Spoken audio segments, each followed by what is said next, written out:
What's going on, people? We are Tottenham TV, back here with another episode of Player Ratings as we beat Wolves 1-0 at the Tottenham Hotspur Stadium yesterday. And let's get straight into it, starting with Hugo Lloris. 6s all round from us. For me, not much in it for Hugo, to be honest. A couple of routine saves in there, but apart from that, he was fairly largely untested. Yeah, he had to make that save, didn't he, from Neves' long-range effort. But other than that, I mean, he was troubled a bit when Neves had a free kick, but it was put wide. It looked like it could have been beaten if it was on target, but they really didn't get... they had 3 shots on target all game, and none of them were dangerous. So in terms of Tottenham's defence, it was a busy day, but for Lloris, not so much.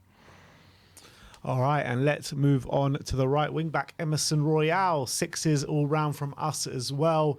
In terms of Emerson, for me, I thought defensively he stood up to the task pretty well, and not much got down his side for the majority of the day. But what I would say for Emerson, he was stifled a bit going forward.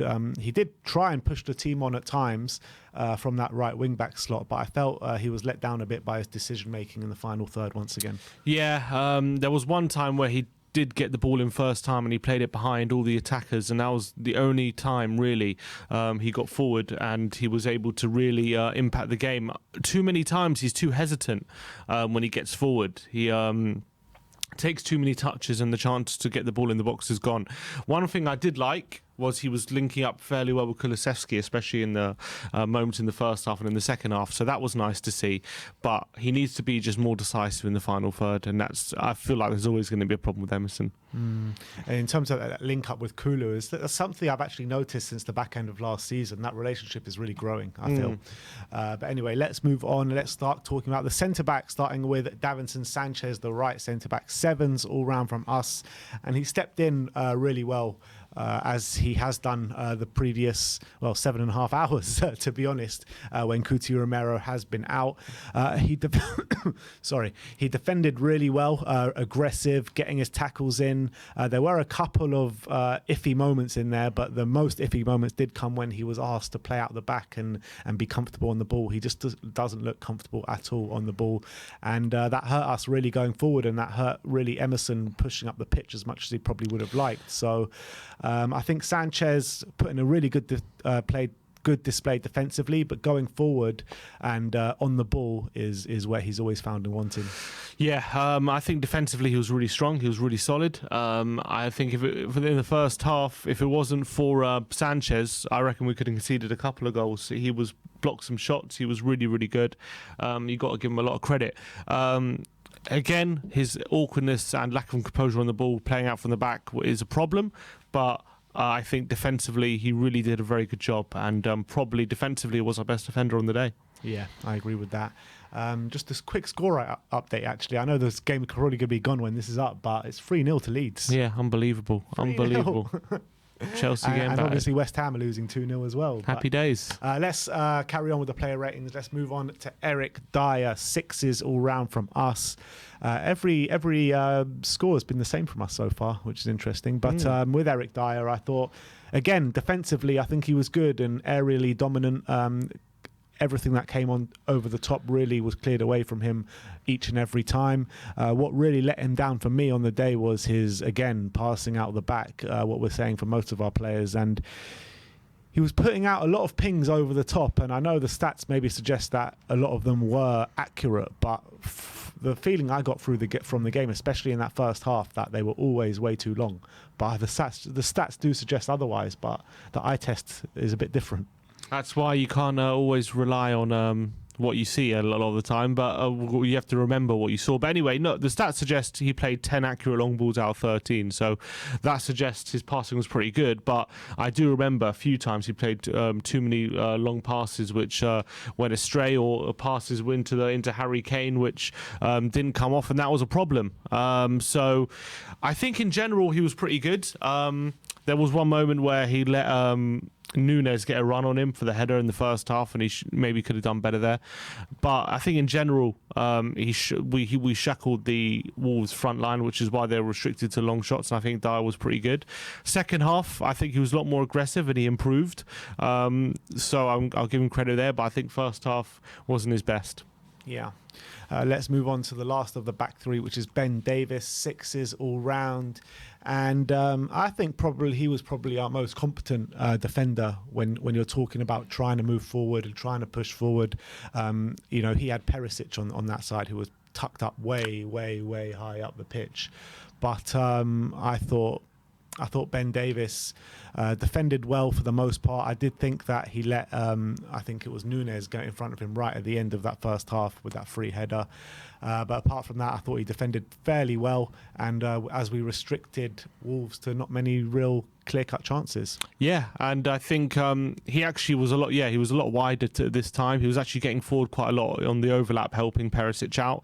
I did think defensively could have been a bit better, especially in the first half. Could have been a bit more aggressive, but I think second half, again, like the rest of the team, he upped his game, and in the end of the day, it was a good display. I do wonder though whether Clement Longley, what can he do things better than Davies can in that position, potentially? And I'm starting to think, look, obviously Longley has to make an appearance first, but I think in terms of ball progression and having that physicality, Longley could have the edge over Davies. So it'll be interesting to see what the outcome is there. But I think Davies, obviously being a natural left back by trade, he's a lot more natural in those wide areas. So it's going to be an interesting battle between those two. Yeah, I'm actually really looking forward to seeing that back three of Romero, Dier and Longley, because already you've got two players there that are so comfortable on the ball. Eric Dier usually is probably yesterday our most comfortable on the ball out of Davies and Sanchez and him. So when you've got those three at the back, I think we can implement Conte's system so much better than what we're doing now. So I'm looking forward to Longley coming back in the team, and obviously Romero coming back from injury. But let's move on to Ivan Perisic on the left wing. Sim gives him a 7. I gave him an 8. For me, he was our man of the match. I wanted to give him a rating up to what I've given other players just to signify that he was the man of the match. But 7.5 was probably right for Perisic yesterday. I thought going forward, he was brilliant. I mean, it took him a bit of time to get into the game, to get going. But once he did, I thought he was unstoppable at times, really. Taking it past players with ease, getting crosses in the box. There was one where Harry Kane hit the bar, and then obviously he got that flick on at the front post for that corner. Really well worked set piece there, straight out the Gianni Vio playbook. And I think Perisic is going to be so important like that in terms of going into the season, not only getting the flick-ons at the front post, but also taking the corners as well, because he's got a brilliant cross on him. And then he did some good work the other way as well, some really important tackles, blocks and interceptions. So really good performance from Perisic. Yeah, I think he was our most impressive player on the day as well. I think 5 tackles, which was more than any other player on the pitch, was impressive for a converted winger. He really did track back and help shackle Neto. But going the other way, I think he caused Wolves no end of problems. I think first half, maybe like the rest of the team, struggled to really impact the game, despite the fact, although he did get a cross to Kane right at the end of the first half, which Kane headed on, made us forced to keep him to a save. But second half, I think he was kind of relentless before he went off with 20 minutes to go, taking people on, attacking the space, getting past defenders and getting crosses in the box. And if a few better decision making, a couple of occasions could have maybe had more than the one assist he did have. And then obviously he nearly got an assist from a corner, which he took, and then one he didn't take, he got with the header. It was a brilliant flick header into Harry Kane, which caused the goal.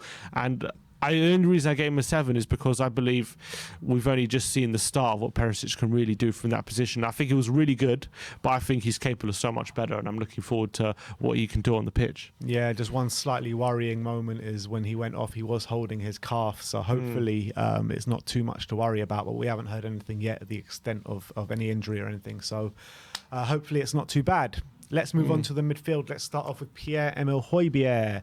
7s all round from us, and I thought he had a good display yesterday, combative in the middle. Look, Wolves won the midfield battle in that first half, but I thought he was key to us gaining control back in that second half with his combative display, keeping things ticking on and also driving us forward.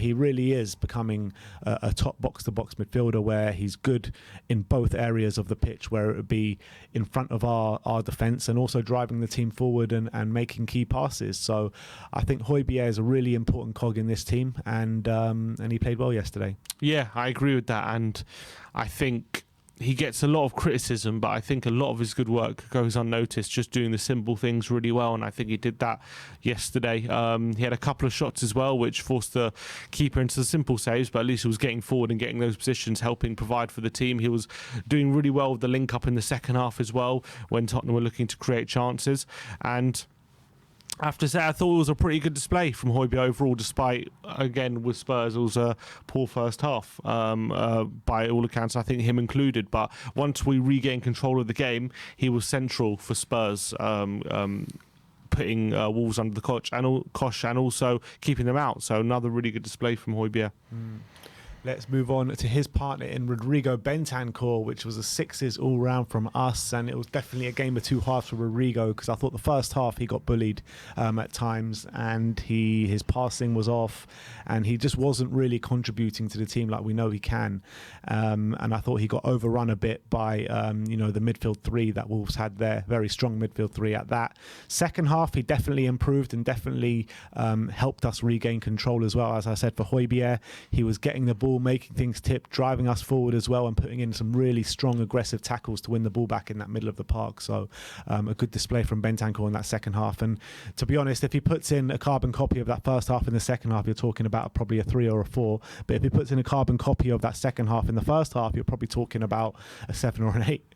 Yeah, and I agree with that. I think he was too sloppy in that first half by his standards, especially with some really lazy passes which kind of didn't really take care of the ball and allowed Wolves to take charge of it. But he did improve a lot. I think off the ball again, his ability to win the ball in certain situations when it puts us on the front foot is really something that goes under the radar, and I think he's really exceptional at that. But it needs to improve in those moments where I think he also had that it happened against Chelsea as well, with that moment when he gave away, could have been a foul, which he did win the ball in the end, but that it all stemmed from him with a bit of a lazy pass which got intercepted and it set Chelsea on attack, and it happened a couple of times against Wolves as well. But I think in general it was a pretty good display from Bentancur, and I think he did okay in the end. All right, let's move on to the forward line and let's talk about Dejan Kulusevski now. Sevens all round from us. For me, the first half, he probably was our most dangerous attacker, but still not the Kulusevski, which we've been accustomed to seeing probably since he's joined Spurs, really. I thought he did put in some nice crosses, beat a few men a couple of times, but it was the second half where he really came alive, and he was, I wouldn't say as strong as he was against Southampton at his unplayable best, but he was putting a really strong display with a really lovely cross into Harry Kane at times, a few other nice little balls, and he was beating men for fun in that second half, and they didn't really know how to deal with him, and we should have capitalised a lot more on his good work that he was doing. Yeah, he was giving Aït-Nouri some nightmares in that second half, to be honest, with some of his play. I think he was really taking him on at will and beating him a few times, and then if he goes on the outside, he can get into the box. If he goes on the inside, he can produce crosses like he did for Kane, and he can produce passes like he did for Son when Son hit the post as well. He was so dangerous cutting inside in those moments, and that really created another avenue for Tottenham to get joy in that second half and create chances. And I thought he was really dangerous. Probably he was a really strong performance in that second half from Kulusevski. But first half, he did have a few moments where he was able to dribble in the box without doing much, really hurting the Wolves' back line. But second half was a different kettle of fish. And as well, we had another nice pullback for Harry Kane, who got a shot blocked, and if it wasn't for those moments, he definitely as well could have ended the game with at least an assist. He should have, really. Yeah, he should have. But let's move on to Heung-min Son, a player that's brought up a lot of conversation for this game. Sim gives him a 6. I gave him a 5. First half, he was really bad. He really was on that left-hand side. Really did not provide much for the team in that first half whatsoever. Every time the ball came his way, it kind of either bounced off him or he played a poor pass, which was really sorry to see. But second half, he did step it up. He was getting more involved. Could have had a goal when he hit the post, and he was asking more questions of the Wolves defence than he did do in the first half, that's for sure. I mean, definitely still not the Sonny which we know and love, but it was improvement on the first half. Yeah, first off, he was a bit all over the place. He was taking really heavy touches. He was holding onto the ball too long. He was getting easily dispossessed. He wasn't impacting the game in a positive way whatsoever. If anything, he was putting the defence under pressure in the first half with some of his actions. But second half, it did change a lot, and I gave him credit for it. He was being a lot more of a nuisance in the final third. He was, he had a shot which hit the post. He was buzzing around the penalty area as well. Obviously took the corner, which led to the goal. So in the end, it was actually a decent display in the second half from Sonny. Nowhere near his best, nowhere close, but a massive improvement from the first half. And yeah, in the end, it was nothing too much to be worried about, in my opinion, when it comes to his second half performance. All right, and last of the starting 11, Harry Kane, as we gave him a 7, as obviously he scored the winner. On another day, he could have ended up with an assist and 2 goals as well, with his ball into Heung-min Son, and obviously he hit the bar from that lovely cross from Ivan Perisic. So if he does do that, you're talking about an 8 or a 9 display from Harry Kane. Yeah. But obviously, Sonny hits the post, he hits the bar, and you're probably looking at Harry Kane to impact the game a bit more than he did yesterday. But I thought I'd probably say Kulusevski was our best attacker. He was a close second in Harry Kane. He was getting in and amongst it. He was at the right place at the right time, obviously a couple of times, and to take that goal not right at the end, but to score the winner. Again, you're talking about pivotal moments and big game players or big moments in games, and Harry Kane produced for us again. Yeah, and it was a good movement for the goal as well, peeling away from really Collins, nice. And nothing much Collins can do with that moment. As you say, it seemed to be a game where he was really trying to score a goal with his head. He had a header in the first half, which Sarr saved. Header in the second half, which obviously hit the bar.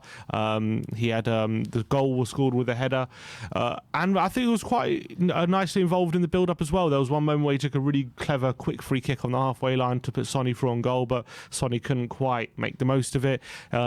He played a nice through ball to Emerson, which set up another chance. He had a shot blocked after a pullback from Kulusevski. So he was quite involved. But, with Harry Kane, you always just expect so much more from him, don't you? And if he hasn't come away from a game without a goal and an assist, you're always left wanting more from him because you know what he's capable of. But for me, pretty good display from Kane. And 2 goals now in 3 games to start the season off. So solid start. Yeah, not bad for a player that doesn't score in August. Exactly. But let's move on to the subs, and let's start off with Richarlison. 6 from Sim, 7 from me. And I felt he just added that energy and desire that Son wasn't bringing in this game for some reason. And he was driving the team forward. He was beating men. Could have got a goal as well in Richarlison. So a nice little cameo. I mean, he didn't have that long. I think he came on with like 15 minutes to go or something like that. Yeah. So in those 15 minutes, I think he showed goodwill to really drive the team on. Yeah, I think it was like just under 20 minutes I think he had on the pitch, and there was one moment where he had like 3 defenders on him and he nutmegged Collins and he drove into the penalty area. It looked like he was going to get a strike on goal, but last minute tackle from Neves stopped that. There was another moment where he burst into the penalty area late in the game and tried shooting near post. It flashed just wide and nestling the side netting. So he definitely had a lot of moments during the game where he was looking really dangerous, and even in that 20-minute cameo. But I just want to see him get some shots on goal. That's all. On target. I know he had 1 shot. I want to see him get a shot on target. That's all I'm looking for to bump up to a 7. But I thought he was a massive nuisance when he came on the pitch. So big credit for him. And last but not least, for the playing personnel, we're going to go for Ryan Sessegnon, who also came on the same time as Richarlison, I believe. And it was 6s all round from us from Sessegnon. He was given the task to deal with Adama Traore when he came on, because Perisic obviously picked up a little niggle, and you don't really want a 33-year-old chasing back Adama Traore in the dying embers of the game. So I would say that Sessegnon did really well at that time, trying to shackle Adama Traore, because Adama huffed and puffed but couldn't really do much, and I think Sessegnon was central to that. And he also got down the byline and put in a really good cross as well, which we could have scored from. So that's the only real key moments I remember from Sess. Yeah, he helped with the defence, and I think Traore had a tougher time once he came on. With the moment where he got to the byline, could have maybe had a bit more of accurate pass into Richarlison, who was waiting for him. Couldn't quite get it to him, but I thought it was a good cameo from Sess. Not too many complaints. I don't think it was anything spectacular, but I thought it was good. He contributed to the team and allowed us to see out the 1-0 win. All right, and let's move on to the manager, Antonio Conte. Sim gives him a 7. I gave him a 6. It's an interesting one for Conte because it's just a bit of a theme at the moment where we don't come out of the blocks firing in games. First half, we're a bit poor, lethargic, and not moving the ball quick enough. And then second half, we get to grips with things. And that's exactly how it played out on the weekend. First half, we were just shocking. And I'm not sure what it's down to, but Conte definitely needs to do something to make us improve in the first half dramatically, because at some point we're going to come unstuck in this first half. And but having said that, he did tweak a couple of things, and second half we were a lot better. He must have got into them massively at half time in the break and given them a bit of a hairdryer treatment, because they did come out with a bit of a point to prove in that second half, and we were a lot better. We started creating more chances and ultimately won the game. In terms of his changes, I did feel they were a tiny bit late, but we did score before we brought on the changes, so what do I know, I guess. But I was calling for changes at half time just because we were so poor in that first half. But things did improve in that second half, so you got to give him credit for that. Yeah, definitely. And the fact that when we were as poor as we were in that first half, and we didn't really concede too many very good quality chances from Wolves, shows the structure that he's created at Tottenham, where we're still very tough to play against, and even though we had to suffer, we still did very well. And then when it comes to the second half, we were able to regain control in a very difficult game against, for me, a very good Wolves side who've got a lot of quality players. When you're coming up against these good technicians in Moutinho, Neves and Nunes, and a very quick front three that they have, it was always a difficult game. And I think the way he was able to manage the game in the way he did in the second half, get into the team and regain control of the game in the manner which we turned the game around, was pretty good in my book. And it's a good sign for me that even though we struggled in this game, I still think we ended up deserving the victory. And I think a lot of that is down to Antonio Conte and the way he gets a performance out of these players when we need it. So for me, I think it was a good managerial job from Conte, and it's a good win in the end. All right. Big up. That is our player ratings. Let me know your thoughts on the player ratings in the comment section below, and let me know your player ratings in the comment section below as well. Thank you everyone for joining us today. Like, subscribe and comment, and as always, come on you Spurs.